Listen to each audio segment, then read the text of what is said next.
నాను మహిమ కలుగును గాక. మీ అందరికీ నా హృదయపూర్వక వందనాలు. దేవుడు మనల్ని ప్రేమించి ఈరోజు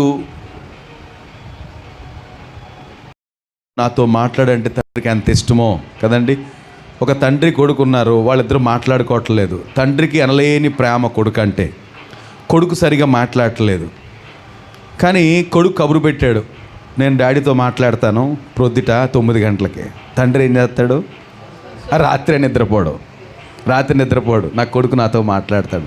చాలా కాలం అయిపోయింది. అలాగా దేవుడు నాతో మాట్లాడండి ప్రభు అంటే ఎంత సంతోషమో, మనం మాట్లాడితే ఆయనకి ఎంత సంతోషమో, మనతో మాట్లాడడానికి ఆయనకి ఎంత సంతోషమో. ఇది ప్రేమ బంధం. దేవునికి స్తోత్రం. సో పరిశుద్ధ గ్రంథాన్ని నుంచి ఒక మాట, యోహాను సువార్త. ఈరోజు మనం రెగ్యులర్ భాగాన్ని నుంచి ఈ ఆలోచనకు వద్దామనేసి నేను నడిపించబడుతున్నా. యోహాను సువార్త 10వ అధ్యాయము 10వ వచనము ఒక విషయాన్ని ధ్యానం చేద్దాం. 10:10 మీకు బాగానే గుర్తుంటుంది. యోహాను సువార్త 10:10 91వ పేజీ క్రొత్త నిబంధనలో. మైక్ లేకుండా చదివితే బయటికి లాగదండి. రైట్. దొంగతనమును హత్యను నాశనమును చేయుటకు వచ్చును గాని మరి దేనికి రాడు. చాలు ఏంటండి, దొంగ ఎందుకు వస్తాడంట? దొంగతనం చేయడానికి వస్తాడు. దొంగతనం చేయడానికి, ఇంకేంటంట, హత్య చేయడానికి, నాశనం చేయడానికి వస్తాడు. మరి దేనికి రాడు. అంతే కదండి. దొంగోళ్ళు మంచి పనులు బయలుదేరడం చూసారా మీరు? ఇప్పుడు ట్రైన్ ఏదన్నా పొరపాటున యాక్సిడెంట్ అయ్యి ట్రైను పట్టాలు తప్పి పడిపోయింది అనుకోండి, చాలా యాక్సిడెంట్లు జరుగుతాయి కదా. అందులో దొంగోడు ఉన్నాడు అనుకోండి, ఏం చేస్తాడు? సంబరం, అంతే తప్ప అయ్యో అని మనుషులు పట్టించి అలా చేస్తాడా? వాడు ఏంటాడు? దొంగోడు. వాడు ప్రొఫెషనల్లీ దొంగోడు కనుక మ్యాక్సిమం ఒలిచేసుకుంటాడు కదండి. ఒలిచేసుకుంటాడు ఎంత సాధ్యమైతే. ఇంకా కొంచెం ప్రాణం ఉన్నవాళ్ళు బాబు సహాయం చేయండి, సహాయం చేయాలి, జేబులు ఏమున్నాయి పరసలుగా ఇచ్చే అని అంటాడు. దొంగతనానికి కానీ మరి దొంగ ఏం చేస్తాడంట? దొంగతనం చేస్తాడు. దొంగతనంలో ఏదైనా రిస్క్ అయితే ఏం చేస్తాడు? హత్య చేసేస్తాడు, లేకపోతే నాశనం చేసేస్తాడు. ఏమంటే దొంగతనం చేసేసి ఆడు ఫింగర్ ప్రింట్స్ ఏవి లేకుండా ఒక పెట్రోల్ వేసి తగల పెట్టేసి ఫినిష్. ఏమంటే అంత టాలెంటెడ్ దొంగలు ఈ రోజుల్లో ఉన్నారు. రైట్. సో ఈ దొంగతనాన్ని గురించి మనం ఈరోజు ధ్యానం చేయాలి. ఈరోజు టైటిల్ పేరేంటంటే దొంగ ఉన్నాడు జాగ్రత్త. దొంగలు అని అండలే, ఎవరున్నారు? దొంగ ఉన్నాడు, చాలా జాగ్రత్త. రాత్రి మనం చదివిన మాటల్లో కట్టుకోనండి, జాగ్రత్తగా ఉండండి అనేసి యోధా గారు చెప్తున్నారు చాలా మాటలు. ఎవరి గురించి మనం జాగ్రత్త పడాలి? ఈ దొంగోడు గురించి జాగ్రత్త పడాలి. దొంగోడు గురించి జాగ్రత్త పడకపోతే మొత్తం దోచేసుకుంటాడు, హత్య చేసేస్తాడు, ఇంకేం చేస్తాడంట? నాశనం చేసేస్తాడు. రైట్. ఇంతగా ఈయన పేరు ఏం పేరు చెప్పండి? ఈ దొంగ పేరు అపవాది, లేకపోతే సాతాను. ఏమండి? అపవాది, సాతాను. ఆయన పేరేంటంట? అపవాది, సాతాను. ఇంకా చాలా పేర్లు ఉన్నాయి, అది కూడా మనం చూసాం మత్తయి సువార్త ధ్యానం చేసేటప్పుడు. వీనికున్న టైటిల్స్ చాలా ఉన్నాయి. రైట్. సో ఈ దొంగోడు ఎవరి మీద చేస్తాడు? దొంగ అంటే మొదటి నుంచే వీడు అంటే ఒకప్పుడు చాలా మంచోడు. ఈ దొంగోడు చాలా మంచోడు, దేవుడికి ఉన్నతమైన స్థానం ఇచ్చాడు. కానీ ఎప్పుడైతే దేవుని మీద తిరుగుబాటు చేశాడో ఏమయ్యాడు? ఏమండి? త్రోయబడి అక్కడి నుంచి కక్ష పెంచేసుకున్నాడు. ఇది ఒక చిత్రమైన పరిస్థితి అండి. మనం ఒక్కొక్కసారి దేవుని మీద తిరుగుబాటు చేస్తాము, ఆ శకలాలు మనకుంటాయి. ఏ శకలాలో? మీరు మీ తండ్రి అయిన అపవాది సంబంధులు అంటాడు. కనుక ఆ అపవాది శకలాలు వచ్చి మనము దేవుడు మనల్ని మన అతిక్రమాలు బట్టి కొంచెం పక్కన పెడితే మనం ఎలా తయారవ్వాలి? లెక్క ప్రకారము నీవు తప్ప నాకీ లోకంలో ఎవరున్నారు అంట ఉండాలి. కానీ నువ్వు లేకపోయినా పర్లేదు అనేవాడు ఈడు. ఎవడు? ఈ దొంగోడు కదండి. అసలు ఏమై ఉండాలి? అయ్యో ప్రభువా, నన్ను కనుకరించి చాలా బుద్ధిమాలు పనిచేశాను, నీకు తెలియదేమో అనుకున్నాను అని అంటాం మానేసి ఏమన్నాడు? వెంటనే బయటకు వచ్చాడు. రండిరా అన్నాడు. ఆ తోకతోటి 3 వంతు వచ్చేసారట. మనం క్రొత్త రాజ్యాన్ని స్థాపిద్దాం, చూద్దాం ఆయన తడాకా ఏంటో, మన తడాకా ఏంటో అని బయలుదేరాడు. వాడు తిరుగుబాటు చేశాడు. తిరుగుబాటు చేసి త్రోయబడి అప్పటి నుండి ఏం చేయడం మొదలు పెడుతున్నాడు? దొంగతనం చేయడం. దేవుని రాజ్యాన్ని కోల్చడం కొరకు, దేవుని ప్రజలు నాశనం చేయటం కొరకు వాడు మొదలు పెట్టాడండి. నిజంగా చాలా సోద్యమే. వాడు చాలా వరకు సక్సెస్ అయినట్టుగానే కనపడ్డాడు కదండి. సక్సెస్ అయ్యాడా? అయితే అయినట్టు కనపడుతున్నాడు. అదే అంటున్నాను నేను. అవ్వలే, అయినట్టు కనపడుతున్నాడు. మనం గమనిస్తే ఎక్కడి నుంచి మొదలుపెట్టాడు ఈ దొంగతనం? ఏమండి, ఆదాము దగ్గర నుంచే మొదలుపెట్టాడు. ఆదాము దగ్గర నుంచి ఏం దొంగిలించాడు చెప్పండి? ఆదాము దగ్గర నుంచి ఏం దొంగిలించాడు?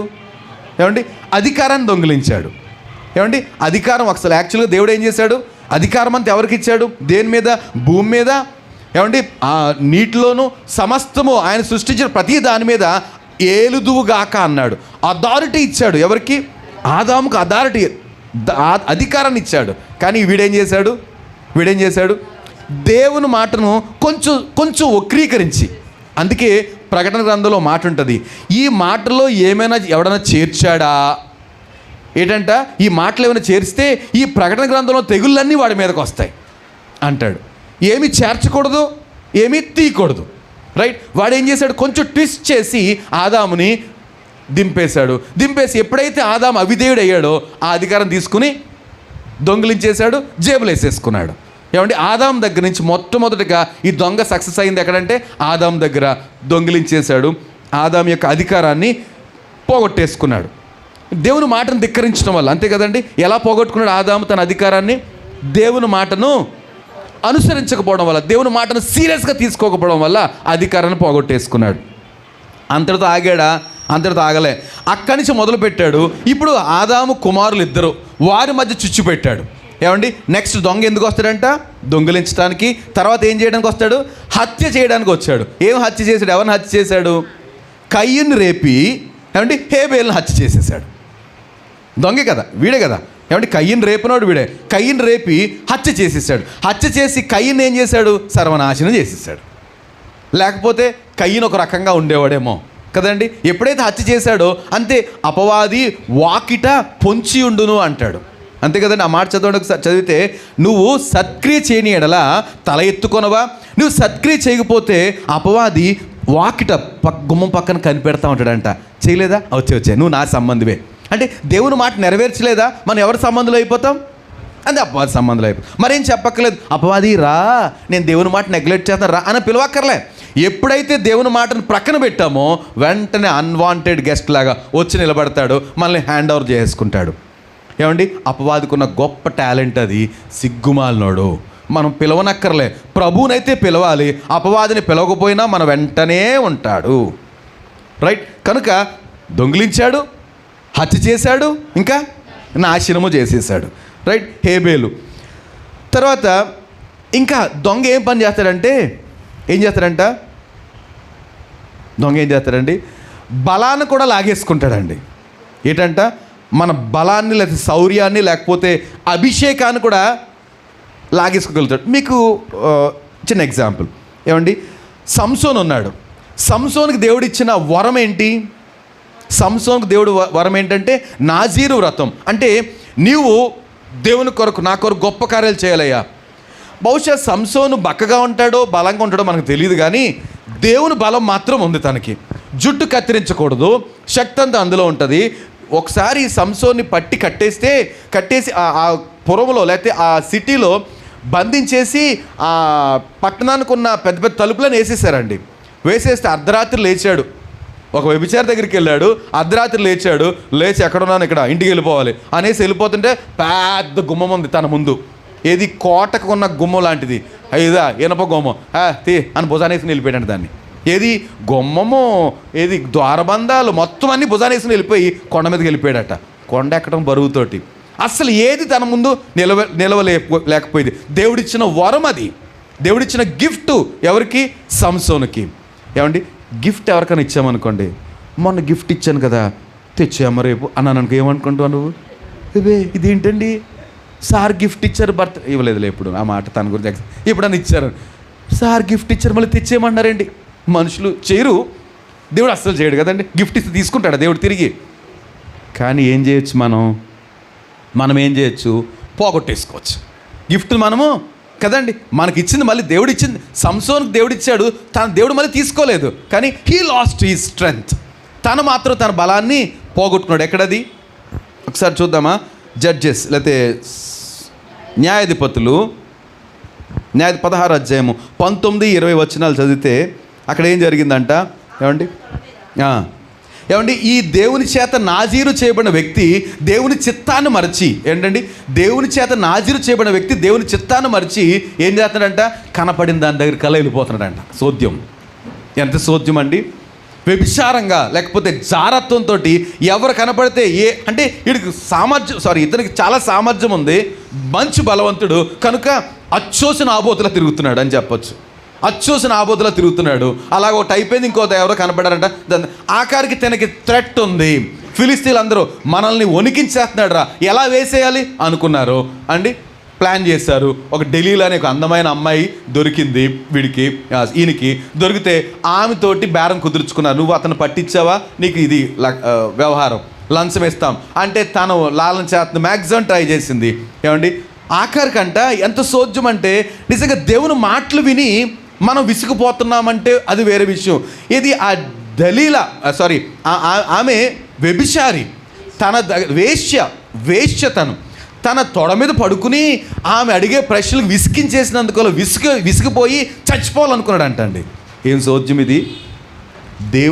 దేవుని మాటలు నెరవేర్చలేకపోతున్న ఆ కసి కానీ, లేకపోతే నీతి కొరకు బ్రతకలేకపోతున్న చచ్చిపోవాలని కానీ అలాంటివి లేవట. ఏం చేస్తున్నాడు, ఒక భ్రష్ట స్థితికి వెళ్ళిపోయి అమ్మో ఇది విసిగించేతను చచ్చిపోవడం మంచిదని, ఇంకో నా బలం పోవాలంటే ఏమీ లేదు, మొత్తం జుట్టులో ఉంది, జుట్టు షేవ్ చేసి పడితే అంచనా బ్రతుకు నాశనం అయిపోద్ది. చక్కగా చెప్పేశాడు, తీసేశారు.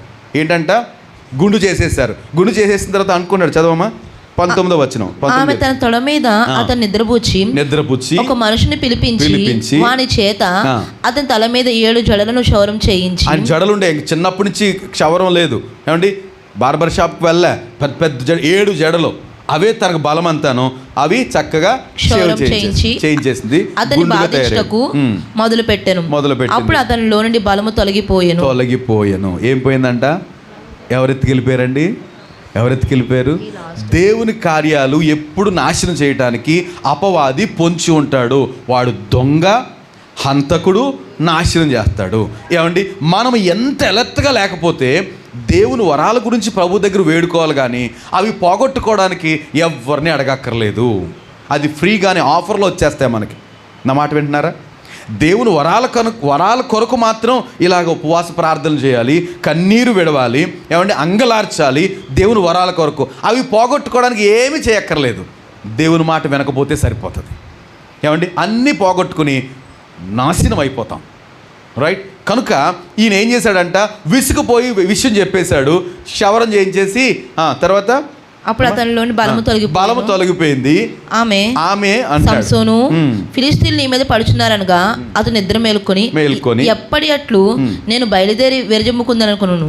అంటే ఆయన స్టైల్ ఏంటంటే, పడుకుంటే ఎవడొచ్చినా లేవడం, మిన్ను విరిగి మీద పడినా కూడా లేవనంత అంటే బలవంతుడు కదా. పడుకుంటే దున్నపోతులు పడుకున్న ఉట్టినే లేచిపోతాయి. జంతువులు కానీ పక్షులు కానీ ఉట్టుగానే లేచిపోతాయండి. వాటిని ఊరికే మనం లేపినట్టు లేపక్కర్లేదు కదండి. చిన్న శబ్దం చేస్తే లేచిపోతాయి. కానీ ఈయనకి వర్ణించడానికి జంతువులు లేవు, ఈయనే సాటి. అలా పడుకున్నాడట. క్షవరం చేసేసిన బాధించిన లేవలేదు. చెప్తున్నాడు, అప్పుడు లేపుతుంది. ఇగో వచ్చేసరి సంసోను అంటే ఫిలిస్తీన్లు వచ్చేసారంటే అప్పుడు లేచి ఎప్పటి అట్లు విరజిమ్ముకొందును అనుకున్నాడట. కానీ విషయం తెలియలేదు. ఏంటది? అయితే యెహోవా తనని ఎడబాసినని దేవుడు తన్ని వెళ్ళిపోయాడు. నేను ఉండలేను బాబు, ఇక్కడ నీకు నా మాట మీద గౌరవం లేదు, నా మాటను లక్ష్యం చేయలేదు, భ్రష్టమైన పనులు చేస్తున్నావు, నేను ఉండలేను. సో అప్పటికే సాతాను ఏం చేశాడు, పట్టుకెళ్ళిపోయాడు, దొరికేశాడు.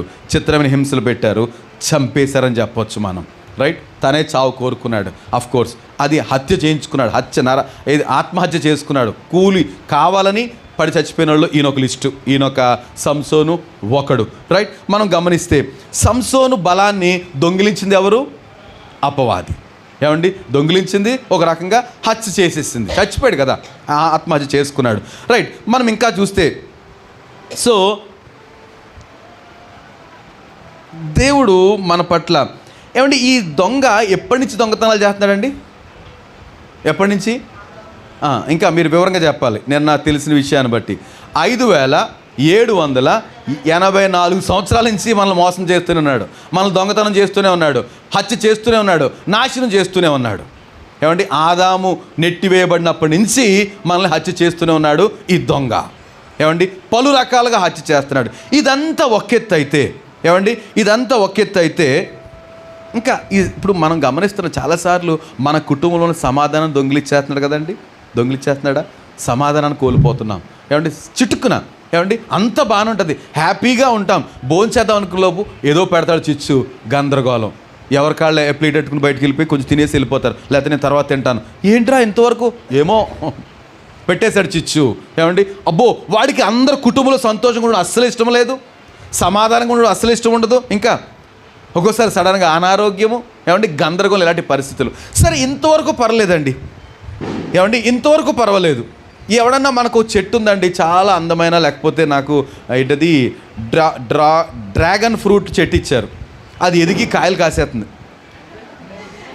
అప్పుడే కాదు కదా, వేసాను మరి చూడలేదు వెనకాల వచ్చిందో లేదో. అది కాసిందండి, చాలా విలువైన చెట్టే, ఏమంటే కాయలు కాసేస్తుంది. ఎవరైనా అప్పుడు రాజేశ్వరమ్మ ఎవరో పక్క నుంచి 2 కాయలు కోసుకెళ్ళిపోయారు. నాకు ప్రాబ్లం ఏం లేదు, మళ్ళీ కాస్తుంది కాబట్టి. నేనేదో కొంపలు మునిగిపోయినట్టుగా ఉండక్కర్లేదు.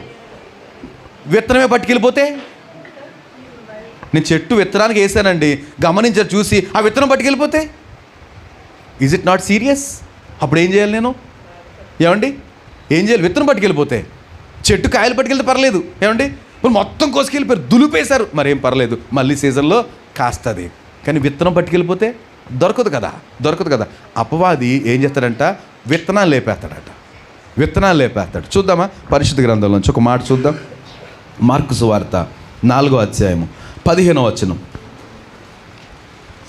త్రోవపక్కనున్న వారెవరనగా వాక్యము వారిలో విత్తబడును గాని వారు వినిన వెంటనే సాతాను వచ్చి వారిలో విత్తబడిన వాక్యం ఎత్తుకొని పోవును. ఏంటంటండి సాతాను ఏం చేస్తాడంట? విత్తనాన్ని ఎత్తుకుపోతాడట. విత్తనాన్ని ఎత్తుకుపోతాడు. విత్తనం అంటే ఏంటండి? విత్తనం అంటే ఏంటి? అందరూ మాట్లాడండి. వాక్యము. విత్తనం అంటే వాక్యము. వాక్యం అంటే దేవుడు, అంతే కదండి. యోహాను 1:1 ఆదియందు వాక్యం ఉండెను, వాక్యము దేవుని యొద్ద ఉండెను, వాక్యమే దేవుడై ఉండెను. సో విత్తనం అంటే దేవుడు, విత్తనం అంటే వాక్యము. ఇప్పుడు ఏమి ఎత్తుకుపోతాడు వీడు సాతాను? విత్తనాన్ని ఎత్తుకుపోతాడు, వాక్యాన్ని ఎత్తుకుపోతాడు. వాక్యానికి ఉన్న బలం ఏంటి చెప్పాలి నాకు. మనం వాక్యాన్ని గురించి కొన్ని మాటలు చూడాలి. ఏమండి వాక్యానికి ఉన్న బలం ఏంటి? మాటకు, దేవుని మాటకు ఉన్న బలం ఏంటి? ఏమండి ఈరోజు మనం చూస్తున్న ఈ సృష్టి అంతా ఆయన వాక్కులోంచి వచ్చింది.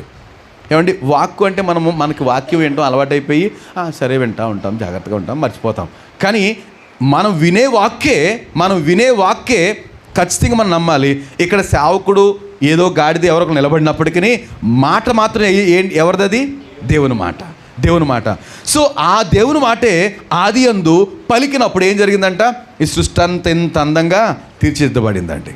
ఈ సృష్టి అంతా ఎంత గంభీరంగా. ఇప్పటికీ ఆ రోజు దేవుడు చేసిన సృష్టిని గురించి ఇంకా రీసెర్చ్లు జరుగుతున్నాయి. జరిగి ఇంతవరకు ఇలాగ అనుకున్నామండి, ఇది కాదట, అసలైంది ఇదంట. మళ్ళీ కొన్ని రోజుల తర్వాత ఇంత కాదండి, ఇంకా ఇది ఉందంట. అసలు ఈ ప్రపంచాల గురించి ఇంకా అంతుపట్టట్లేదట. ఎన్నో 3 ఆకాశాలు, ఏమండి ఈ సోలార్ సిస్టమ్, పాలపుంత, విశ్వము, ఒక్కొక్క రకంగా. ఏమండి ఏంటమ్మది? గ్యాలక్సీ, అదే విశ్వం అంటే కదా, గ్యాలక్సీ. అసలు ఎవరికి అంతు పట్టట్లేదు. ఏంటి దేవుడు ఎప్పుడు చేసింది? 6 days సృష్టి, 6 రోజుల సృష్టి మనిషికి అంతు పట్టట్లే. ఇక మన శరీరంలో గురించి కూడా అమ్మో అసలు ఎంత గొప్ప డాక్టర్ దగ్గరికి వెళ్ళినా ఇదేదో కొత్తగా ఉందమ్మా, మీరు ఇంకో డాక్టర్ దగ్గరికి వెళ్ళాలి. ఎందుకని? దేవుని మిస్టరీ అలాంటిది. బై ద వర్డ్, వాక్యము అంత శక్తివంతమైంది. అదొక విస్ఫోటనం కదండి. వాక్యం బయలువెడితే విస్ఫోటనమే చెప్పొచ్చు. దేవుని మాట ఒక భయంకరంగా వచ్చి ఒక పెద్ద శబ్దం, మిగతా వాళ్ళు అంటారు కదా దారి లాంటి, ఒక పెద్ద శబ్దం వచ్చి ఇవన్నీ ఏర్పడ్డాయి. అదే శబ్దాన్ని మనం ఏమనాలి? వాక్కు, దేవుని మాట. అంత శక్తివంతమైన మాట. సాతాను ఏం చేస్తాడంట? ఎత్తుకెళ్ళిపోతాడంటే. సాతాను ఈ శక్తివంతమైన మాటను ఎత్తుకెళ్ళిపోతాడు. రైట్, చూద్దాం ఒకసారి ఈ వాక్యం మనకి ఎలా ఉపయోగపడుతుంది చెప్దాం. ఏమంటే చక్కగా మాటలు మనం చూస్తున్నాం. కీర్తనల గ్రంథం 119వ కీర్తనలో ఈ వాక్యం మనకేమైంది ఒకసారి చూసి అప్పుడు మిగతా విషయాలకు వెళ్దాం. 119వ కీర్తనలో 98, 99, 100 వచనాలు చూస్తే చరణాలు. నీ ఆజ్ఞలు నిత్యము నాకు తోడుగానున్నవి, నా శత్రువులు మించిన జ్ఞానము అవి నాకు కలుగు చేయొచ్చు. ఏంటంటే అండి, దేవుని ఆజ్ఞలు, దేవుని మాటలు ఏంటంట మనకి శత్రువులు మించిన జ్ఞానం. ఏంటంటే ఇట్స్ అవర్ విజడం. దేవుని మాటలు మన జ్ఞానాన్ని కలుగు చేస్తున్నాయి. ఏమండి, అది ఏం చేస్తాడు సాతాను? ఏం చేస్తాడండి? ఎత్తుకుపోతాడు. మన జ్ఞానం కలిగించే మాటలు ఎత్తుకుపోతాడండి. ఆ తర్వాత మాట ఏంటి? శత్రువులకు మించిన జ్ఞానము బోధకులకు మించిన జ్ఞానం కలుగు చేస్తుందట. ఏంటంట? దేవుని మాటలు ఏం చేస్తున్నాయి? శత్రువులకు మించిన జ్ఞానం కలుగు చేస్తున్నాయి, బోధకులకు మించిన జ్ఞానం కలుగు చేస్తున్నాయి, ఇంకా వృద్ధులకు మించిన జ్ఞానం నాకు ఉంటుంది. ఎందుకని? దేవుని మాటలను బట్టి. దేవుని మాటలు మనకి బోధకులకు మించిన జ్ఞానము, శత్రువులకు మించిన జ్ఞానము, వృద్ధులకు మించిన జ్ఞానాన్ని ఎవరిస్తున్నారు? దేవుని మాట ఇస్తుంది. దేవుని మాట. అపవాది ఏం చేయగలుగుతాడు? ఆ మాటను ఎత్తుకెళ్ళిపోగలుగుతాడు. ఇప్పుడు మనకి జ్ఞానం వచ్చే మాటను ఎత్తుకెళ్ళిపోయాడు అనుకోండి, ఏమవుతాం? మనం జ్ఞానహీనులంగా మిగిలిపోతాం. అంతే కదండి. జ్ఞానం వచ్చే మాటలు ఎత్తుకెళ్ళిపోతే ఏం చేస్తాం? జ్ఞానం లేకుండా ఉంటాం. రైట్. సో దేవుని మాట చెప్పండి, ఏమవుతుంది మనకు? అది ఇట్స్ అవర్ విజడమ్, మన జ్ఞానము, మన తెలివితేటలు. ఏమండి? దేవుని మాటలే. కనుక వాక్యము అనగానే ఎలా కావాలి? అమ్మో, ఇది నాకు జ్ఞానం ఇచ్చేది, ఏమంటే తెలివితేటలు ఇచ్చేది, నాకు ఇంకా కనుక బుద్ధి దయచేసేది. చాలా జాగ్రత్తగా మనం వింటానికి ప్రయత్నం చేయాలి, లేకపోతే ఎత్తుకెళ్ళిపోతాడు. మీరు స్ట్రైట్గా కూల్గా కూర్చోండి చక్కగా వాక్యం వినడానికి. రైట్. మరొక మాట, జ్ఞానము మనకు వెల్త్ అట. వెల్త్ అంటే ఆస్తి. జ్ఞానం మనకి సంపద. సంపద. ఇదే 119 కీర్తనలో 14 ఒకరు, 15 ఒకరు, 72, 127, 162 ఈ 5 వచనాలు ఒక్కొక్కళ్ళు. 14 సర్వ సంపదలు దొరికినట్లు, సర్వ సంపదలు దొరికినట్లు నీ శాసన మార్గములు బట్టి నేను సంతోషించున్నాను. ఏమండి? ఏంటంట? దేవుని మాటలు ఎలాంటివంట? సర్వ సంపదలు దొరికినట్టే. దేవునికి స్తోత్రం. ఏంటండి? దేవుని మాటలు ఎలాంటి? సర్వ సంపదలు దొరికినట్టే. ఆహా, ఒకసారి సర్వ సంపదలు మనకు దొరికినాయి అనుకోండి, ఎలా ఉంటాయండి? సర్వ సంపదలు అంటే ఇంక అన్నీ ఉంటాయి అందులో. ఎలా ఉంటుంది? ఇక్కడ ఉండమేంటి అసలు? ఏమంటే ఇక్కడ ఉండవు, ఎక్కడెక్కడో కదండి. టిఫిన్ ఏమో ఒక దేశంలోను, మార్నింగ్ అంటే బెడ్ కాఫీ ఒక దిక్కున, బ్రేక్ఫాస్ట్ ఒక దిక్కున, లంచ్ ఒక దిక్కున, మధ్యలో స్నాక్స్ ఒక దేశంలోను, డిన్నర్ ఇంకో దేశంలో చేయగలుగుతాయి. ఎందుకని? సర్వ సంపదలు దొరుకుతాయి. అంత శ్రేష్టమైన దేవుని వాక్యం. ఇట్స్ అవర్ వెల్త్, మన ఆస్తి దేవుని వాక్యం. అది కూడా ఎత్తుకెళ్ళిపోగలుగుతాడు. నెక్స్ట్ మాట 56 చదవండి త్వరగా. నీ ఉపదేశం అనుసరించి నడుచుకుంటున్నాను. నీ ఉపదేశం అనుసరించి నడుచు, ఇదే నాకు వరంగా దయచేయబడినది. దేవుని వాక్యాన్ని అనుసరించి నడుచుకోవడం ఏంటంట? వరం అండి. దేవుడు వరం ఇస్తే ఎలా ఉంటుంది? దేవుడు వరం ఇస్తే నీకు ఎగ్జామ్కి వెళ్తే పెన్ ఇస్తున్నాను అనుకోండి, బాబు దొరకవేంటి పెన్నులు ఎక్కడన్నా, అది వరమా? దేవుడు ఇంట్లో అమ్మ నాన్న ఎగ్జామ్ టైంలో గిఫ్ట్ పెన్ ఇస్తాడు. దేవుడు వరం ఇస్తే అలా ఉండవు, చిన్నచినవి ఉంటాయి. కవులకైనా సాధ్యమా నీలాగా, రాజుకైనా సాధ్యమా నీలా వరం ఇవ్వడం అంటాడు కదండి. దేవునిలాగా వరం ఎవరు ఇవ్వగలుగుతారు? ఏమండి? దావీదుకి ఒక వరం ఇచ్చాడు. ఏంటది దావీదుకి ఇచ్చిన వరం? దావీదు, నువ్వు నాకు అభిమానివయ్యా, నువ్వంటే నాకు చాలా ఇష్టం, కాబట్టి నీ సింహాసనం పర్మనెంట్.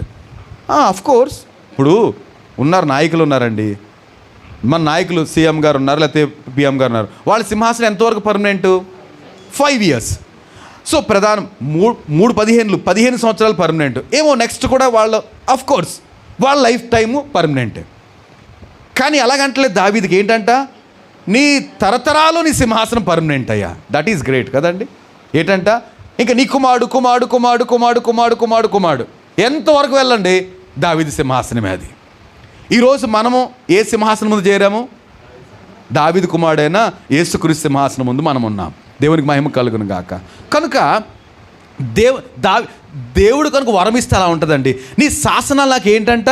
వరముగా ఇవ్వబడ్డాయి. మరొక మాట 72, 127, వేల కొలది వెండి బంగారు నాణముల కంటే నీవిచ్చిన ధర్మశాస్త్రం నాకు మేలు. ఏంటండి?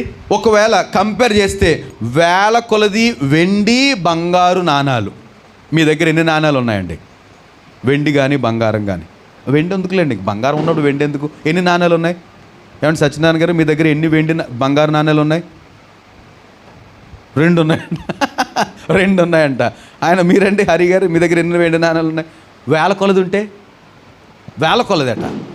అంటే వాక్యం దగ్గర వచ్చి బాబు నాకు ఈ వెండి వేల కొలది అక్కర్లేదు, నీ వాక్యమే కావాలంటే వేల కొలది వెండి బంగారు నాణేల కంటే వాక్యము ఇంకా మేలట. అంటే దానికంటే విలువైంది కదండి. మనకు ఒక ఆఫర్ ఇచ్చారనుకోండి, ఇది కావాలి ఇది కావాలంటే ఏది చూస్తాము, ఏది బెటరో, ఏది ఇంకా విలువైంది అదే చూస్తాం కదా. ఇప్పుడు కీర్తనగాడు అంటాడు, నాకు వేల కొలది వెండి నాణేలు పెట్టండి, బంగారు నాణేలు పెట్టండి, ఇక్కడ వాక్యం పెట్టండి, దేవుని మాట పెట్టండి, ఇదే నాకు శ్రేష్టం. ఎందుకని?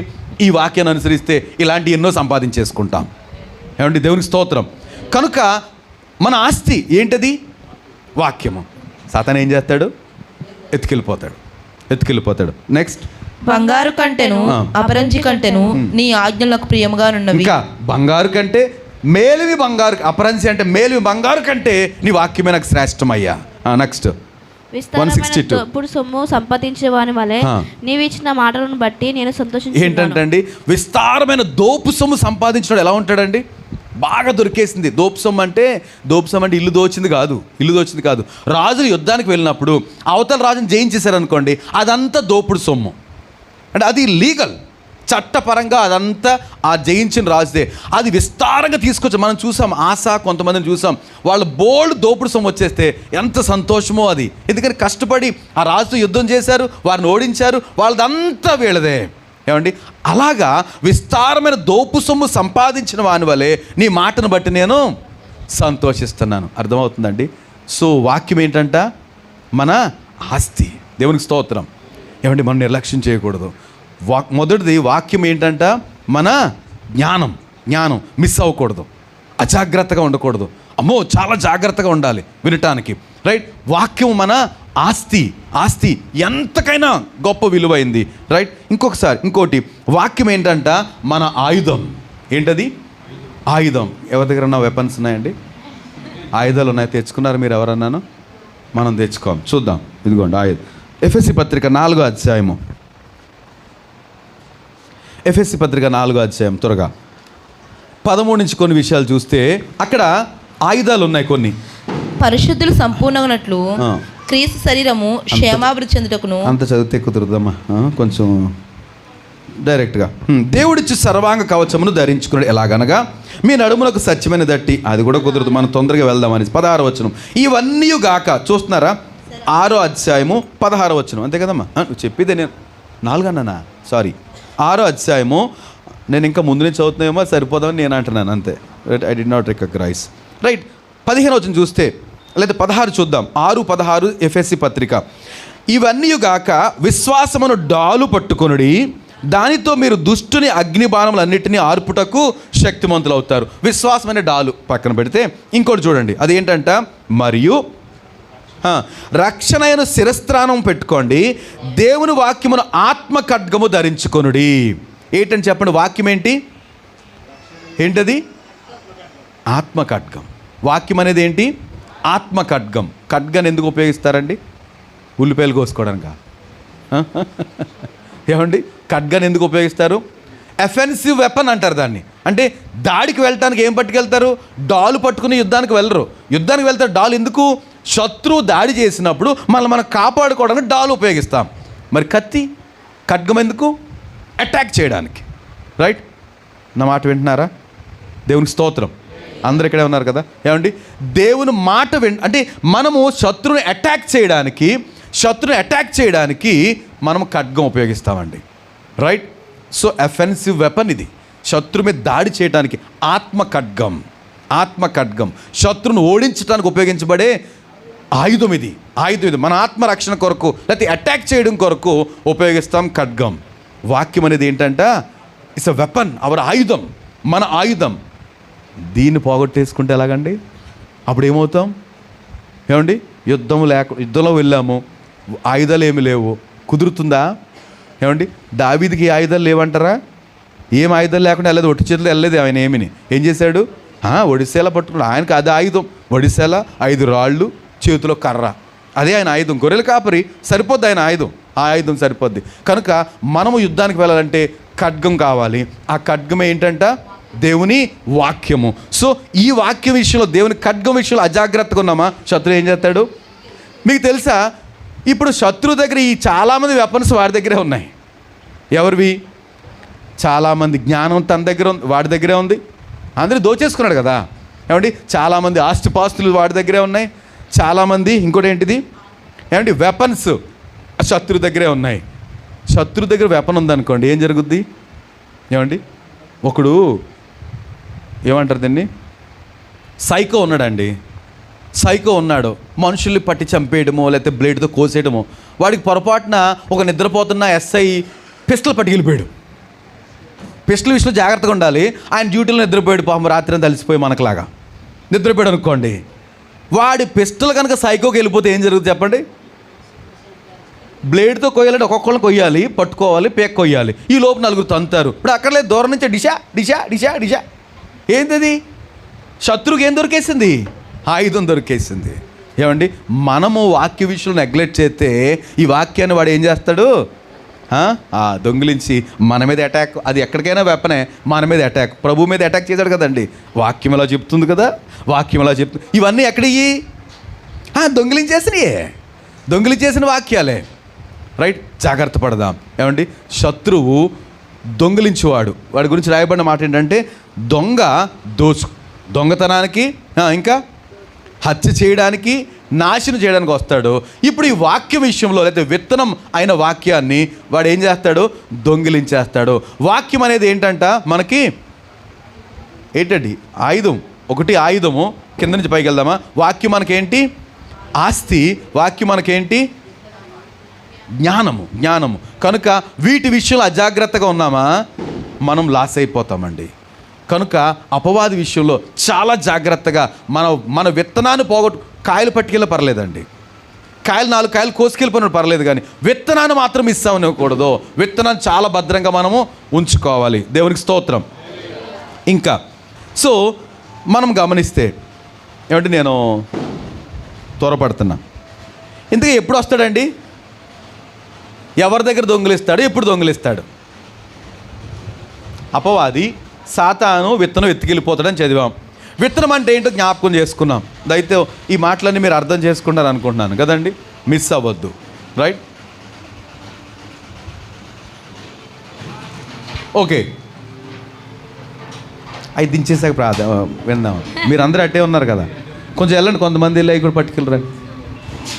మరి లేకపోతే కాదు, నన్ను కూర్చోండి ఫ్రెండ్, వాళ్ళు సరిపోతారు. మీ గురించి కాదు. Very good, right, thank you. ఎప్పుడు దొంగిలిస్తాడండి వాక్యాన్ని? ఎప్పుడు దొంగిలిస్తాడు? ఫర్ ఎగ్జాంపుల్, ఈ సందర్భాన్ని జ్ఞాపకం చేసి మీరు ఏమనుకోవద్దు, పెద్దోళ్ళు ఏమనుకోవద్దు కదండి. చిన్న డిస్టర్బెన్స్ కూడా మనం డిస్టర్బ్ అయిపోయామనుకోండి, పట్టుకెళ్ళిపోతాడు. నేను ఆక్కుండా చెప్పుకుంటూ వెళ్ళిపోయాను అనుకోండి, ఏంటండి ఏం చెప్పారు పాస్టర్ గారు, వెళ్ళిపోయింది వర్తమానం. సింపుల్ అండి కదండి. కొంచెం అశ్రద్ధగా ఉన్నా ఏం చేస్తాడు? పట్టుకెళ్ళిపోతాడు. ఇంకా మనము అశ్రద్ధగా వింటాం కదండి. అలవాటుగా ఆదివారం 1 గంట సేపు ఎలాగ వాక్యం చెప్తారులే అని అనుకుంటా. అపవాదం అనుకుంటాడు, ఏం చెప్పేస్తాడో ఆయన, ఏం చెప్పేస్తాడో, వీళ్ళు ఏమైపోతారో, బాగుపడిపోతారు, ఇవన్నీ లాగేసుకోవాలనేసి పెద్ద సంచి తెచ్చుకుని కూర్చున్నాడు. మీకు తెలుసా? నాకు క్లియర్ కనపడుతుంది మధ్యలో.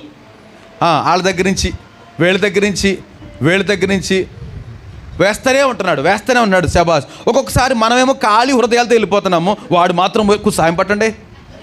ఏంటి? మనయన్నీ మోసేసుకుని, అది మనం అర్థం చేసుకోవట్లేదు.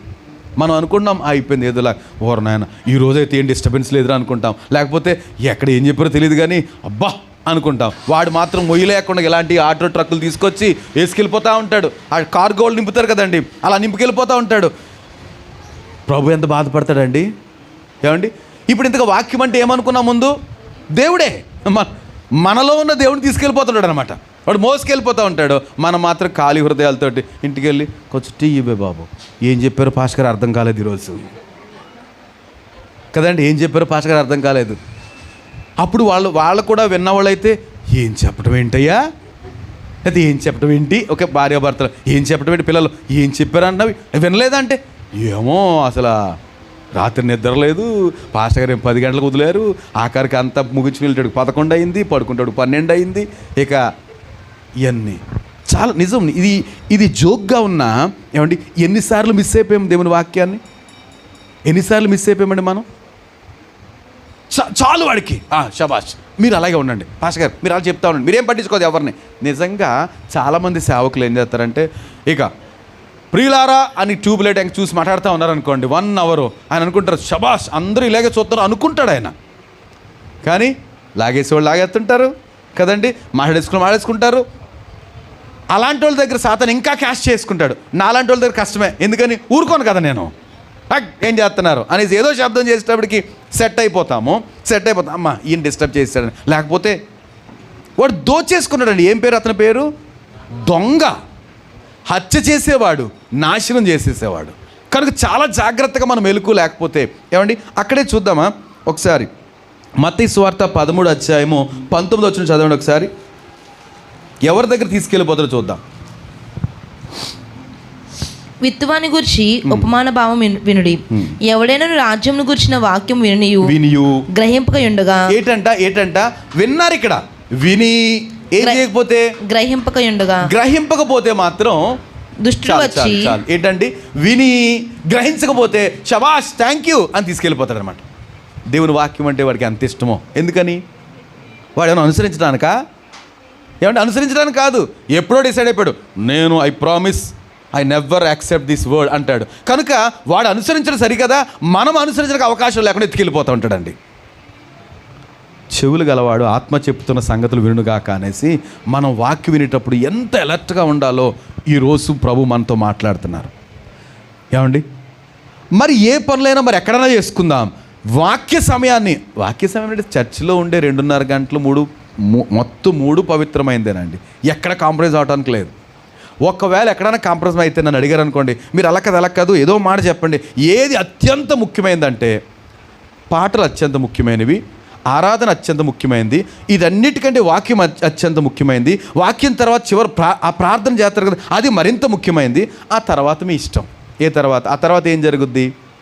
సాక్ష్యాలు ఉంటాయి, కానుకలు ఉంటాయి. ఇవి పోనీ లైట్ తీసుకోండి.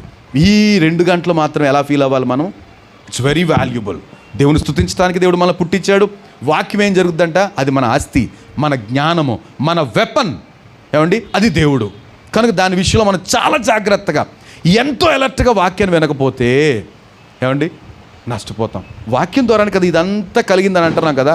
మన జీవితాల్లో వెలుగు కలగాలంటే ఇందాక కీర్తన ధ్యానం మనం చేసామంట, నీ వాక్యము వెల్లడి అగుడు తోడనే ఏం జరిగింది? వెలుగు కలిగింది.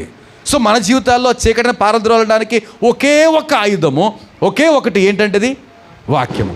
కానీ సాతాను ఏం చేస్తాడు? కుదరడు. రైట్. విన్నారు కానీ ఏం చేశారంటే వాళ్ళు గ్రహించలేదు.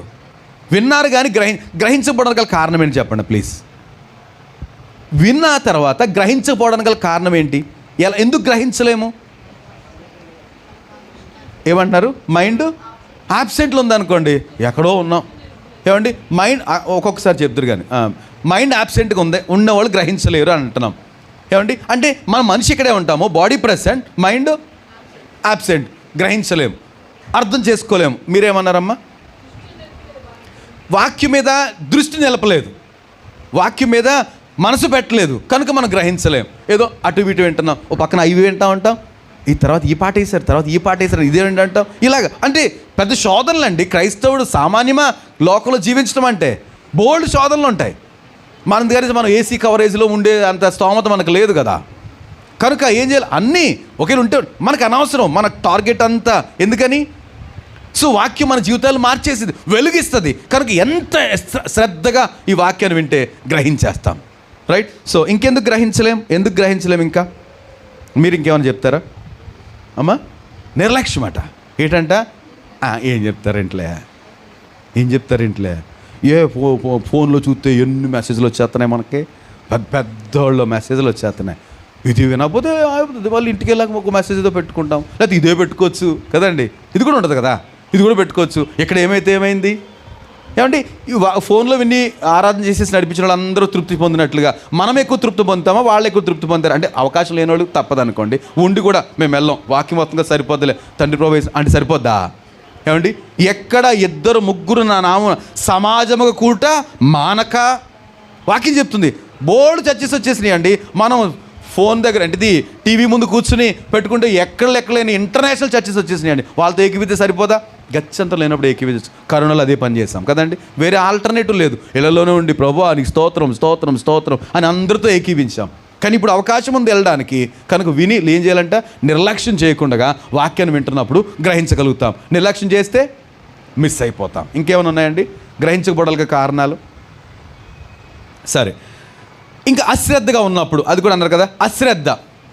రండి ఏమండి, ఆసక్తి లేనప్పుడు. ఆసక్తి ఎప్పుడు ఉండదు? అశ్రద్ధ ఆసక్తి ఎప్పుడు జరుగుతుంది? నిర్లక్ష్యము అశ్రద్ధ ఒక రకమే కదండి. అశ్రద్ధ అంటే ఏంటది? వేరే వాటి మీద శ్రద్ధ ఉన్నప్పుడు వాక్యం మీద శ్రద్ధ ఉండదు కదా. ఇక్కడ ఉంటాము, ఈ ట్రైన్ ఏమో ఎట్టదో వచ్చేతనని చెప్పాను కానీ ఇంకా వెళ్ళలేదు, అదే దాస. ఇక్కడేమో దేవుని రాజ్యాన్ని గురించిన మర్మాలు అన్నీ వెళ్ళిపోతూ ఉంటాయి. అక్కడ మన మనసు అంతా అక్కడికి వెళ్ళిపోతుంది. అశ్రద్ధ. సో ఏం జరుగుద్ది? రెంటికి చెడిన రేవడి. అక్కడికి పోయాడు అనుకోండి గొడవే లేదు, దేవుని మందిరంగా ఆబ్సెంటు, అదేదో అది వేరే విషయం. ప్రజెంట్ ఏమో ఇక్కడ, ఏది బాడీ ప్రజెంట్ ఇక్కడ, మైండ్ ఏమో అక్కడ ప్రజెంట్. Useless it is. ఉపయోగం లేదు కదండి. ఏం ప్రయోజనం? ఏమీ ప్రయోజనం లేదు. అద్భుతమైన విషయాలు ఏమండి. అందుకే ఒక మాట ఉంటుంది, మీరు ఏమనుకోకపోతే, ఒక్కొక్కసారి ముత్యాలు ఎవరి ముందు వేయొద్దు అంటే గ్రహించిన వాళ్ళ ముందు ముత్యాలు అయితే మాత్రం ఏం ప్రయోజనం? దీనికి ఒక జోక్ ఉంటుంది. దేవుడు అనుకున్నాడు వీడికి ఏదైనా బంగారపు మూట ఇవ్వాలనేసి వాడు వచ్చే దారిలో ఏం చేశాడంట? బంగారం మూట వేసాడంట. బహుశా ఇది ఎక్కడో పుస్తకంలో ఉంటుంది, మనకి లెసన్స్ ఏ ఉన్నాయి కదా. బంగారం మూట వేసాడంట. వీడు రోజు వెళ్ళే దారిలోనే బంగారం మూట వేసాడు, తీసుకుని అభివృద్ధి పొందుతాడులే అనుకుని. తీరా పనికిమాలుడు ఏం చేశాడు? ఆ రోజు ఇదే దారిలో వెళ్తున్నాను కదా, కళ్ళు మూసుకుని వెళ్ళలేనా? ఆడు దరిద్రం. కళ్ళు మూసుకుని వెళ్ళలేనా అని కళ్ళు మూసుకుని వెళ్ళిపోతాడంట. దాన్ని దాటి వెళ్ళిపోయాడు. దేవుడు అనుకున్నాడంట, దరిద్రుడా నీ జన్మ వేసాను మరా, నీ కోసమేమో వరాల మూట వేస్తే నువ్వు ఆ రోజు కళ్ళు మూసుకుని వచ్చావా, ఎప్పుడు వెళ్ళే దారే కదా అనేసి. ఇంకెవడు బాగు చేస్తాడు? ఏమండి. సో చాలాసార్లు ప్రభు నిరుత్సాహపడిపోతున్నాడు. మన కొరకు సేవకుడు ఎలా ప్రార్థన తెలుసా? అయ్యా ఈ బిడ్డల కొరకు నీ వర్తమానం ఇవ్వండి. కనుక ఆ మెసేజ్ మనకు క్షేమకరం. నేను ఒక మెసేజ్ తయారు చేసుకోవాలంటే ఎవరికి ఉపయోగం ఉండదు. ప్రభు ఇస్తే అది మనకు క్షేమకరం. ఆయన మాట అయితే మనకు క్షేమకరం అండి. ఎందుకని? ఆయన సర్వం ఎరిగిన వాడు, ఇప్పుడు వెనకాల ముందు సమస్తం ఎరిగిన వాడు. సో దేవునికి ఏది మరుగైన లేదు. మనకు రాబోయే ఉగ్రతను తప్పించుకోవడానికి బుద్ధి చెప్తాడు దేవుడు. కనుక విన్నామా బాగుపడతాం. యథావిధిగా అశ్రద్ధగానే విన్నామా ఏం ప్రయోజనం లేదు. ఏమండి ఇంకొక మాట మీరు ఏమనుకోకపోతే, అపోస్తుల కార్యాలు 20వ అధ్యాయం 7 నుంచి 12 వచనాల వరకు మనం గమనిస్తే, అపోస్తుల కార్యాలు. సో అందరూ తెరవగలుగుతారా? బైబిల్ చదవటం వచ్చిన వాళ్ళు అందరూ తెరవండి ఒకసారి. మీరు కాదు, రెగ్యులర్గా కాదు, మీరు ఎవరైనా చదువుతారు. ఇంకా ఎవరు చదువుతారు? 20వ అధ్యాయము 7 నుంచి 12 వరకు ఎవరైనా చదవాలి త్వరగా. సమయం అయిపోయింది, ఇంకా ఐ హ్యావ్ 10 minutes ఓన్లీ. ఎవరు చదువుతారు? ఆదివారమున. మీరు కాదు, ఇంకెవరైనా చదవండి. మీరు కాదు. పురుషులు చదవాలి. నాకు ఎవరైనా పురుషులు. హరి గారు చదవండి ఒకసారి. మైక్. అపోస్తుల కార్యాలు 20వ అధ్యాయము 7 నుంచి 12 వరకు. 123వ పేజీ క్రొత్త నిబంధనలో 123 న్యూ టెస్ట్మెంట్ ఆయన చూపించాడు. 123 రైట్. ఒక పేర ఉంటుంది, అది 7 నుంచి 12. 7 నుంచి అండి. 20వ అధ్యాయం 7 నుంచి. ఆదివారము మేము రొట్టె విరుచుటకు కూడినప్పుడు సౌలు మరునాడు వెళ్ళనై ఉండి వారితో ప్రసంగించుచు అర్ధరాత్రి వరకు విస్తరించి మాట్లాడుచుండును. ఏంటంట? ప్రొద్దుటి పౌలు వెళ్ళిపోతాడు కనుక ఆ రాత్రి వాళ్ళతో మాట్లాడుతూ, ఆదివారం రొట్టె విరిచారు, ఆ సాయంకాలం ప్రార్థన కంటిన్యూ అవుతుంది, అయిపోవట్లే 10 గంటలకు వెళ్ళిపోతురు కానీ అన్నాడు. కానీ ప్రొద్దుట వెళ్ళిపోవాలి, అయిపోలేదండి. రైట్. 10 గంటలకు అవుతుంది అన్నాడు, రాత్రి అవ్వలేదు. మనమైతే ఖచ్చితంగా 10 అయ్యేటప్పటికి ముగించేసాం. పౌలు నేను ప్రొద్దుట వెళ్ళిపోవాలంటే వాళ్ళు కూడా ఆశగా విన్నారు కనుక వింటున్నారు. ఈయన మాట్లాడుతున్నాడు, విస్తరించి మాట్లాడుతున్నాడు. అర్ధరాత్రి 12 అయిపోయింది. 12 అయిపోతే అందరూ ఏం చేస్తారు? వాక్యం వింటున్నారు అందరూ. మీరు అలవాటు అయిపోయి ఆ మాట అంటున్నారు కానీ అందరూ వాక్యం వింటున్నారు. రైట్, చదవండి. మేము కూడి ఉన్న మేడగదిలో అనేక దీపములు ఉండును. రైట్, ఉండెను. అప్పుడు ఐతుకు ఆమె ఒక యవనస్తుడు కిటికీలో కూర్చుండి గాఢ నిద్రపోయి పౌలు చాలాసేపు ప్రసంగించుండగా నిద్రాభారం వలన జోగి 3వ అంతస్తు నుండి కింద పడి పోయిన వాడే ఎత్తబడను. థ్యాంక్ యూ ఇప్పుడు ఇచ్చేయండి మైక్, అయిపోయింది. రైట్, ఏంటంట అర్ధరాత్రి అయిపోయింది, విస్తారంగా మాట్లాడుతున్నాడు. ఐతుకు అనే ఆయన 3వ అంతస్తులో ఉండి, ఇది సోద్యము కొన్ని కునుకు కాదు, ఏంటంట గాఢ నిద్రపోయి ఉండను యవనస్తుడినా. మరి ఏం ఉపయోగం ప్రసంగం? ఆయనేమో చాలా ఆతృత కలిగిన వాడై మరల రాడు అక్కడికి, కనుక మిగతా వాళ్ళందరూ ఆశతో ఉన్నారు. ఈ ఐతుకు అయిన 3 అంతస్తులు ఉన్నాడు, బహుశా అది గ్యాలరీ చర్చో మరేంటో తెలియదు. ఈయన కూర్చుని 3 అంతస్తులు ఆయన కూర్చున్నాడు, ఈయన మాట్లాడుతున్నాడు, పౌలు అందరూ ఆసక్తితో వింటున్నారు. ఈ ఐతుకు అని ఆయన మాత్రం అని యవనస్తుడట, పోని పెద్ద ఆయన కాదు, యవనస్తుడు గాఢ నిద్రపోయాడట. ఇది సోద్యం అండి. ఒకవేళ దేవుని సేవకులు కనుక సంఘంలో ఎవరైనా కునుకేసి వాళ్ళు లేకపోతే ఏమవుతారంటారు?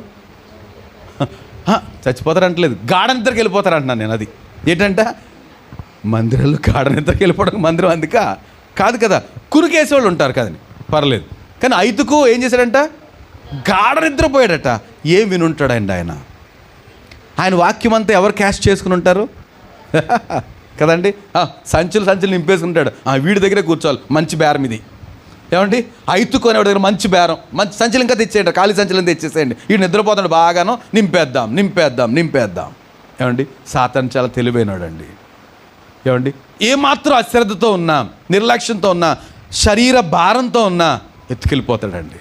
మనం అనుకుంటున్నాం ఈరోజు చాలా టైర్డ్గా ఉండి అస్సలు వాక్యం వినలేకపోయాను, నిద్ర వచ్చేసింది అని అన్నారు అనుకోండి. ఏమండి, ఆ పక్కోళ్ళు అసలు రాజీ పడకూడదు, క్షమించకూడదు. అంటే నేనేం చేయలేను కాబట్టి, నేనని కాదు ఎవరైనా, అసలు ఏంటి ఖచ్చితంగా దాని గురించి పెద్ద డిస్కషనే ఇంట్లో జరుగును గాక. ఏమండి, అంటే ఒకవేళ అలా కునుకు లాగేవాళ్ళు మాట్లాడి ఎందుకో ఈరోజు అస్సలు వినలేకపోయాను అంటే, ఇంకొకటి మీరు చెప్పలేదు, గ్రహింపలేకపోయినప్పుడు ఇంకో కారణం ఏంటంటే అర్థం కావట్లేదు అనుకోండి. అంటే ఇప్పుడు నేను లోతైన మర్మాలు చెప్పే గొప్ప సేవకుని అనుకోండి, ఆ మర్మాలు అర్థం అవ్వట్లేదు అనుకోండి, అప్పుడు ఏంటది? వేస్టే కదా. అర్థం అవ్వట్లేదు, ఏం చెప్తున్నారు, ఏం అర్థం అవ్వట్లేదు, నీకు అర్థం లేదు, నాకు కొంచెం అర్థమైందిలే అని పక్కోళ్ళు.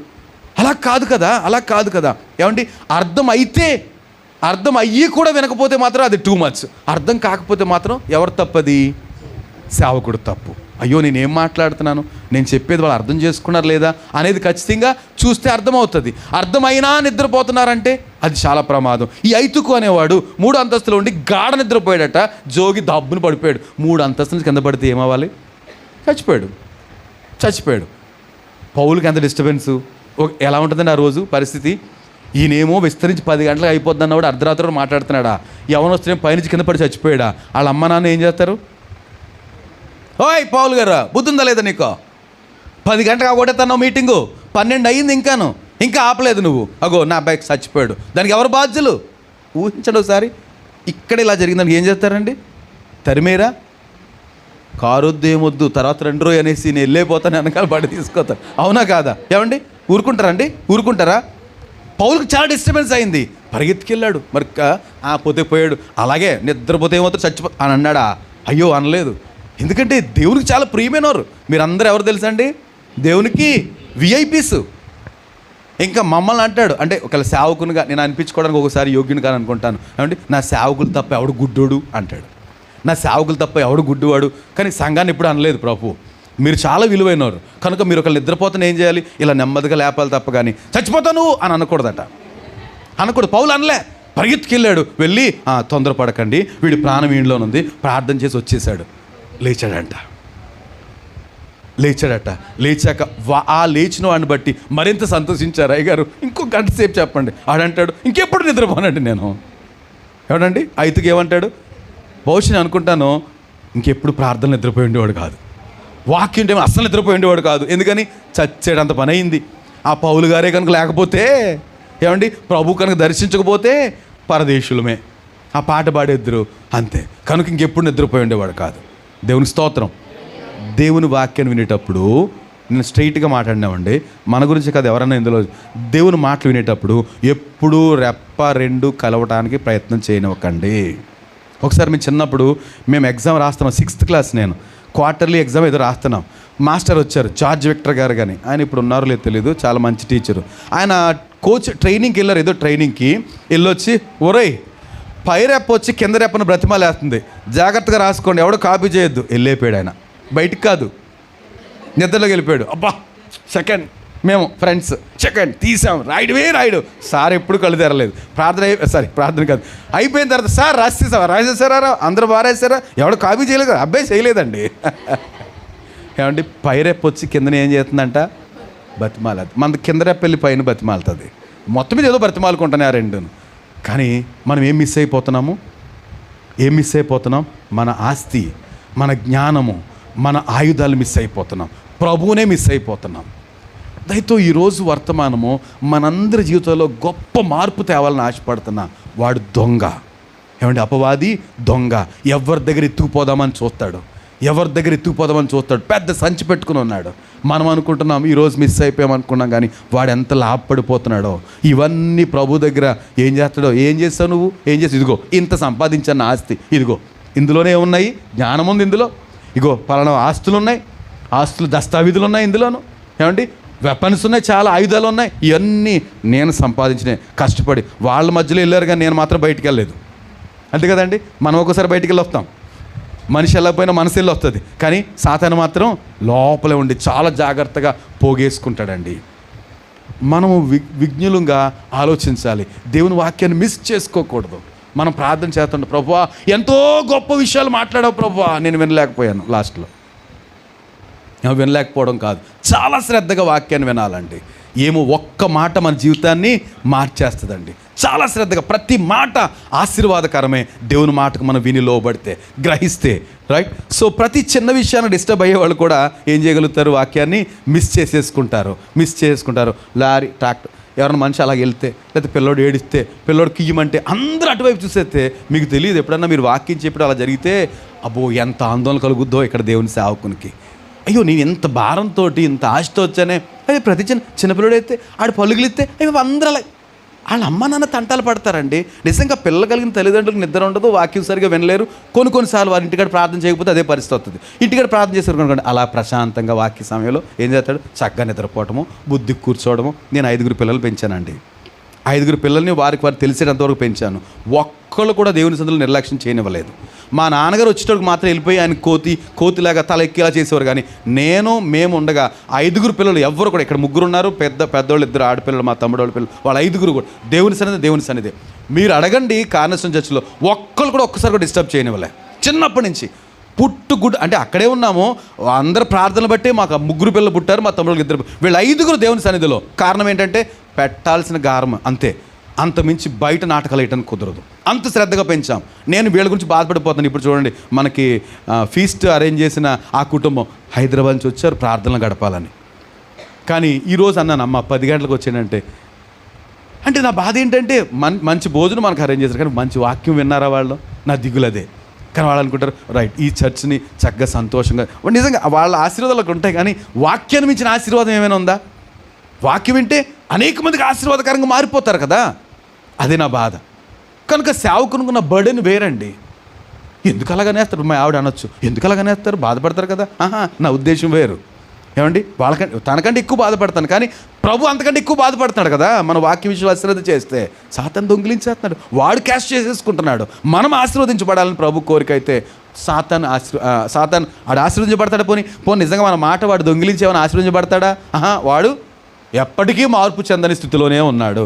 వాడి కొరకు ఏం సిద్ధంగా ఉందంట, బెలము, పాతాళము సిద్ధంగా ఉంది. కనుక ఎంత బరువు పట్టుకెళ్ళినా అందులోకే వెళ్ళాలి. మనల్ని మాత్రం ప్రభు అంటున్నాడు, నిత్యరాజ్యంలో ఉన్నతమైన స్థలంలో మనం ఉండాలి. ఇక్కడ ప్రభు కొరకు పరిచయం చేయాలి అంటే మనం నింపబడాలంటే వినాలి, గ్రహించాలి. లేకపోతే ఇప్పుడు చూద్దాం ఒక్క మాట, చివరి మాట, లూకా సువార్త 8వ అధ్యాయము. ఇది ఇలాంటి భాగంలోనే 8వ అధ్యాయం, థ్యాంక్ యూ జీసస్, 15వ వచనమా. మంచినీళ్ళ నుండి విత్తనమును పోలిన వారెవరనగా యోగ్యమైన మంచి మనసుతో వాక్యం విని దాన్ని అవలంబించి ఓపికతో ఫలించువారు. ఏంటంట ఎవరి దగ్గర సాతాను దొంగిలించలేడు చెప్పండి. ఇప్పుడు వాక్యాన్ని ఎవరి దగ్గర నుంచి పట్టుకెళ్ళలేడు, లాగినా ఎవరు కుదరదు. నేను పొద్దు నుంచి ఆశపడుతున్నాను, వారం అంతా ప్రార్థన చేస్తున్నాను, ప్రభువా నీ సేవకు నిలబెట్టి మాతో మాట్లాడని ప్రార్థన చేస్తున్నాను, ఎలా పట్టుకెళ్తాను నువ్వు? కుదరదు. ఎలా వింటారంట? శ్రద్ధగా. యోగ్యమైన ప్రవర్తన కలిగిన మళ్ళీ చదువు. మంచి నేల నుండి విత్తనము పోలిన వారెవరనగా యోగ్యమైన మంచి మనసుతో. అంటే యోగ్యమైన మంచి మనసు అంటే ఏం చేస్తారు వాళ్ళు? అమ్మో రేపు ఆదివారం కనుక ఈరోజు ఖచ్చితంగా ఒక 5-6 గంటలు పడుకోవాలి, 5-6 గంటలు పడుకోవాలి. ఏమండి ఇక్కడ పడుకున్న వాళ్ళు చాలామంది 4 గంటలు పడుకున్న వాళ్ళు ఎంతమంది? 4 అవర్స్. నేను, డాలీ, పెన్ని, అశోక్, మిగతా వాళ్ళందరూ 5 గంటలు పడుకునే వాళ్ళు. మేము 4 గంటలు పడుకున్నాం, అంతే కదమ్మా? ఆగో హనీ 4 గంటలే పడుకున్నాం, మేము 4 గంటలే పడుకున్నాం. అయినా ప్రభు సన్నిధిలో యోగ్యమైన ప్రవర్తన కలిగినారంటే మంచి సిద్ధపాటు అంట. ఏంటది? యోగ్యమైన మంచి మనస్సుతో సిద్ధపడతారనమాట వారు. ఎవరనగా యోగ్యమైన మంచి మనసుతో వాక్యాన్ని విని, వాక్యాన్ని సరిగ్గా నిజంగా సిద్ధపడొచ్చండి, తప్పు కాదు. అయ్యో ఆదివారం మన ఇబ్బంది, వాక్యాన్ని సరిగ్గా వినట్లేదు, కాసేపు పడుకోవాలి, డిస్టర్బ్ చేయొద్దు. మరేం పనేం లేదు కదా, మార్నింగ్ వర్షిప్ మనం తీసేసాం కదండి, ఈ డిస్టర్బెన్స్ లేకుండా ఉంటుందని. నేను భయపడ్డాను అంజుబాబు గారి గురించి. అంటే ఇంక 5 గంటలు వేస్తారు, మళ్ళీ రాత్రేమో లేటుగా పడుకుంటారు. నేను భయపడ్డాను కొంతమంది గురించి, నాకు కూడా కష్టం అవుతుంది అనేసి. ఆ ఒక్కరోజు మాత్రం గ్యాప్ 5 to 6 మీరు కంటిన్యూ చేయొచ్చు నిద్రలో. ఇప్పుడు ప్రశాంతంగా ఆరోగ్యంగా చక్కగా వచ్చి కూర్చుని వాక్యం వింటాయి. ప్రభువానికి స్తోత్రం అనాలని నా కోరిక. కానీ అదే యోగ్యమైన ప్రవర్తన, మంచి ప్రవర్తన కలిగి మంచి మనసుతో వాక్యం విని దాన్ని అవలంబించి, ఏంటంట వాక్యం వినాలి, మంచి మనసుతో వాక్యం వినాలి, దాన్ని అవలంబించాలి. ఇంకేం చేయాలంట? ఓపికతో ఫలించాలట. ఓపికతో ఫలించువారు. వాక్యం వినిన తర్వాత మనకి ఏం కావాలి? అబ్బే ఏం మాటలు ఇవి, కుదరదు అసలు. అది కాదట. ఏం చేయాలంట? ఓపిక కావాలి ఫలించడానికి. దాన్ని సాత్వికంగా లోపల ఉంచుకుంటే అప్పుడు ఫలిస్తుంది. ఎలా ఫలిస్తుంది? 30 అంతులుగాను, 60 అంతులుగాను, 100 అంతులుగాను ఫలిస్తుంది. ఫలించామంటే అనేక మందికి ఆశీర్వాదమే. ఏమండి నేను గమనిస్తున్నాను, ఒక్క చెట్టు, అది జామ చెట్టు కానీ కొబ్బరి చెట్టు కానీ, ఒక పెద్ద ఎస్టేట్లో 50 ఎకరాల పొలంలో ఒక్క చెట్టు వేసి, ఏదైనా ఒక చెట్టు కాయలు కాసి ఒక చెట్టు వేసి దాని కాయలు ఎవ్వరూ తినకుండా అలాగే ఉంచేస్తే ఎంతకాలానికి అడవి అయిపోద్దండి? అడవి కదండి. ఎన్ని కాయలు కాస్తుంది? ఏంటి దాని పరిస్థితి? ఇక్కడ జామ చెట్టు ఉంది, చిన్న చిన్న కాయలు ఎన్ని కాసేద్దు. నేను అనుకుంటా పిచ్చిదానా, ఎన్ని కాయలు కాసేస్తాను. ఏంటి దాని తాపత్రయం? ఏంటి? మనకి ఇవ్వాలని కాదు, ఏంటది? తను ఇంకా పెంచుకోవాలని. నాలాంటి చెట్లు ఎక్కువ రావాలి. ఒక్క చెట్టు సరిపోద్దండి. అలనాడు దేవుడు బహుశా ఒక్క చెట్టు వేసినా సరే ఈ లోకమంతా నిండిపోయేది ఈ రోజుకి. కారణం అంత ఎక్కువగా, ఏమండి అంత ఎక్కువగా. ఒక విత్తనంలో ఎన్ని చెట్లు ఉన్నాయి, ఎన్ని కాయలు ఉన్నాయో తెలియదు, కానీ మనకి ఒక కాయలో మాత్రం ఎన్ని విత్తనాలు ఉన్నాయో చెప్పగలుగుతాం. రైట్? ఒక ఫ్రూట్లో ఎన్ని విత్తనాలు లెక్క పెట్టగలుగుతాం. ఒక విత్తనంలో ఎన్ని చెట్లు ఉన్నాయో చెప్పగలుగుతామా? చెప్పలేము. ఏమంటే అలాంటి విత్తనం, గొప్ప విస్ఫోటనం కలిగించే విత్తనమే దేవుని వాక్యము. దాన్ని మనం ఏం చేయాలి? చాలా శ్రద్ధగా తీసుకోవాలండి, చాలా శ్రద్ధ తీసుకోవాలి. ఏ మాత్రం అశ్రద్ధ చేయకూడదు. ఎవరైతే అశ్రద్ధ వెంటనే తీసుకెళ్ళిపోతాడంట అండి. ఇక మన ఇంటికి వెళ్ళకముందే వాడు ఎత్తుకెళ్ళిపోతాడు వాక్యాన్ని. రైట్? కనుక ఈ మాటలు గమనిద్దాం, ఓపికతో ఫలిద్దాం. దేవుడి మాటలు దీవించును గాక. ఆమేన్. ప్రార్థన చేద్దాం. Thank you. ఏమనుకోకపోతే లేచి నిలబడతారా 2 నిమిషాలు?